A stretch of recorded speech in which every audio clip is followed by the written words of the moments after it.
আমার নবী বাকি দুনিয়া আলাদা, আমার নবী আলাদা। আমার নবীর চেহারার কথা শুনে যে ব্যক্তি হাসবে সে ব্যক্তি আমার আপনের আপন, আর যে ব্যক্তি এই জায়গার মধ্যে হবে না সে যতই আপন হোক তার চেয়ে আমার আসমান আর জমিনের দূরত্ব।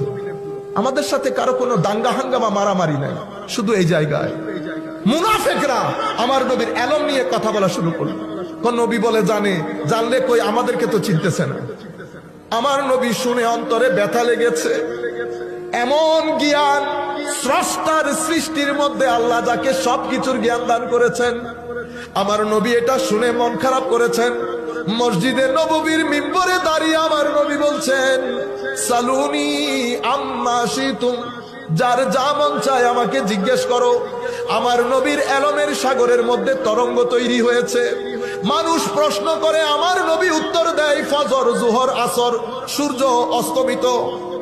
এমন অবস্থায় ফারুক আজম দাঁড়ালেন, দাঁড়িয়ে হাঁটু গেড়ে বললেন, বিআবি আনতা ওয়া উম্মি ইয়া রাসূলুল্লাহ।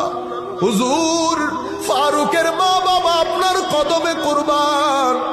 হুজুর, কোনো উত্তর লাগবে না, আপনি হক, আপনার প্রতিপালক হক, আপনার আনিত দিন হক, আপনার আনিত কিতাব হক।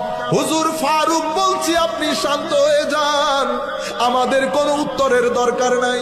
আপনারা বুঝতে পেরেছেন? সাহাবায়ে কেরামের আন্দাজ দেখে